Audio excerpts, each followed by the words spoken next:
bonjour à toutes et bonjour à tous, bienvenue sur objectivemoto.com dans notre nouveau studio, en espérant bien entendu qu'on va le faire évoluer au fur et à mesure, mais on espère bien entendu pouvoir justement vous donner des vidéos plus sympathiques à regarder et à écouter. Aujourd'hui, je ne vais pas vous parler de ce casque AGV. Il s'agit en fait du X3000, mais je vous en parlerai par la suite, le temps pour moi de pouvoir un petit peu le tester et le prendre en main. Non, aujourd'hui, je vais vous parler d'un autre produit aussi made in Italy. Il s'agit ici du Wolf. Alors, le Wolf, si vous ne connaissez pas, ben, ça tient là-dedans. Et qu'est-ce que ça peut bien être? En fait, il s'agit de ceci. Alors, ceci, qu'est-ce que c'est? Ben, c'est juste un bracelet, comme vous pouvez le voir, assez large, qui se place forcément au poignet gauche ou au poignet droit, si on s'en fout, peu importe. Vous pouvez même à la limite le garder dans la poche, si vous le sentez suffisamment. Et il s'agit en fait d'un bracelet pas uniquement fashion. Bon, évidemment, celui-ci est quand même en carbone avec un petit liseré rouge, la tête Wolf ici au-dessus. Donc, ma foi, c'est assez sympathique à regarder. Bon, c'est aussi pratique à porter, enfin pratique. Vous savez bien, en général, entre motards, on aime bien aussi avoir un petit peu notre déco personnel, mais ce n'est pas qu'un accessoire fashion, non, non, loin de là. C'est vraiment quelque chose en plus. C'est un bracelet qui est connecté. Alors vous allez me dire, ouais, connecté, il ne fait pas kit main libre, il n'affiche pas, il n'y a pas d'affichage, non, rien du tout. Et vous avez raison. Ceci est juste, enfin juste entre guillemets, c'est un avertisseur de radar. Alors attention, comprenons-nous bien, c'est un avertisseur de radar fixe. Donc concrètement, comment ça se passe? Vous avez une application dans le smartphone, vous allez avoir la cartographie. Sur la cartographie, vous allez choisir évidemment les pays dans lesquels vous roulez, et il va télécharger tout ce qui a été considéré comme point d'intérêt, enfin point dangereux, donc évidemment pour vous avertir à l'approche d'un radar. Pour nos amis français, oui malheureusement je dois vous signaler quand même en vous présentant la vidéo, vous allez remarquer que dans l'application il y a un petit onglet à cocher que si vous utilisez le Wolf en France, il va changer les paramètres avant de vous prévenir. Alors, ne me demandez pas exactement ce qui change. Moi, je ne l'ai pas paramétré pour la France, mais sachez-le, c'est prévu dans l'application. Si jamais vous vous faites gauler avec un avertisseur de radar qui n'est pas conforme à la législation, ne venez pas vous plaindre chez nous ni chez Wolf. Malheureusement, vous êtes prévenu. C'est l'Europe, hein, on ne peut rien y faire de plus. Comment est-ce que ça fonctionne? Donc, vous mettez l'application en route sur votre téléphone. Vous allez avoir le bracelet qui va se mettre à vibrer, comme quoi il est prêt à fonctionner. Donc, vous le placez au poignet, ou vous pouvez même le mettre sur une poche, comme vous avez une poche GSM. À mon avis, ça fonctionne aussi. Je ne sais pas si on le sent de la même façon quand même, hein, mais bon, ça c'est un petit peu à tester. Et vous partez rouler, tout simplement. Quand vous allez approcher d'un des points de danger, il va se mettre à vibrer et les vibrations vont devenir plus fortes et plus rapprochées, plus vous vous rapprochez du radar. On ne va pas se cacher, comme je vous disais, c'est vraiment un avertisseur de radar. Malheureusement, comme je vous disais, c'est aussi que pour les points fixes.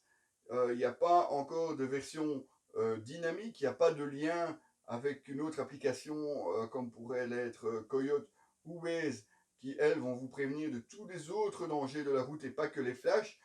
Forcément, les radars mobiles, mais aussi tout ce qui peut être danger sur la route, comme des travaux, un véhicule arrêté ou autre.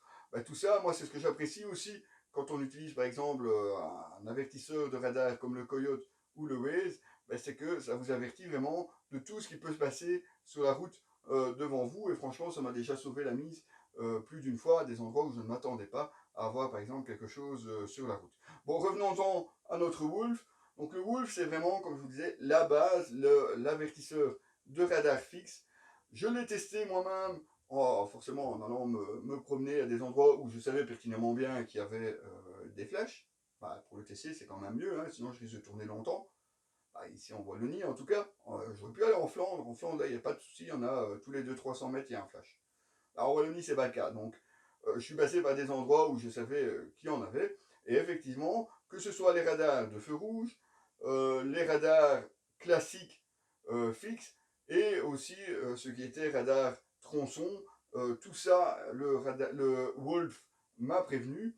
Il y a encore une évolution qui est prévue aussi dans l'application. C'est normalement prévu courant ici 2019, mais c'est pas encore d'application.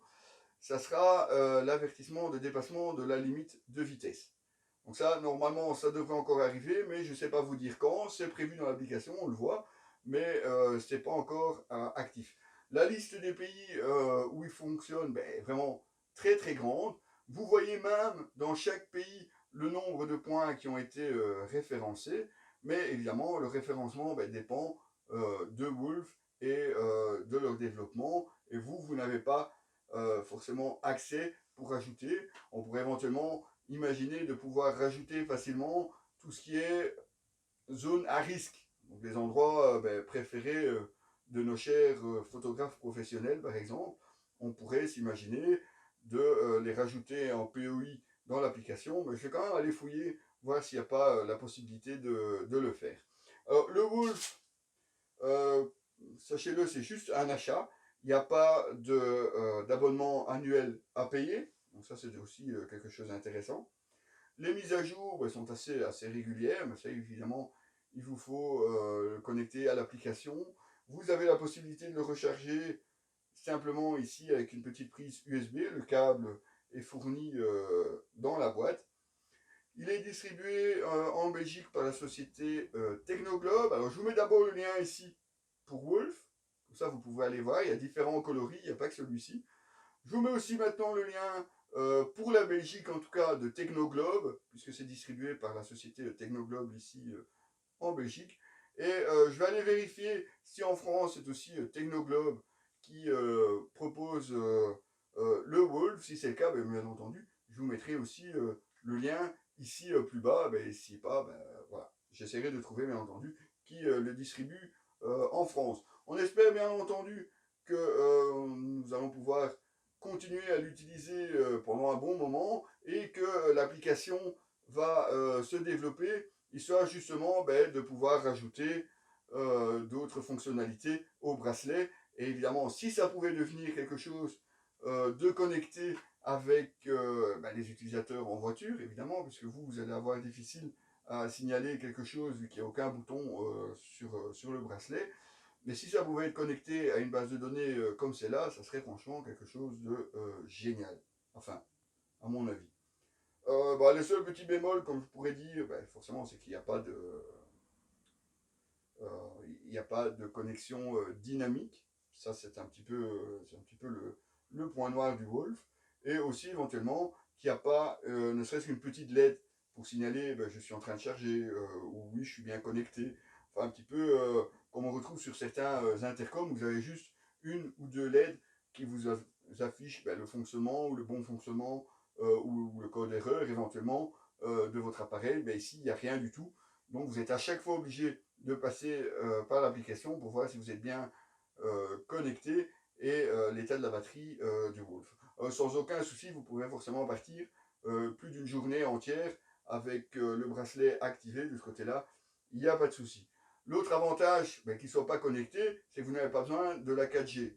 Il suffit d'activer la localisation sur votre téléphone et c'est suffisant, puisque de toute façon, il va juste vous avertir quand vous arrivez près d'un point qui a été signalé. Voilà, je vous mettrai quelques photos de ce Wolf. Je vous mettrai bien entendu mon avis complet en texte. Vous retrouverez tout ça, comme d'habitude, sur notre site www.objectif-moto.com. À très bientôt les amis.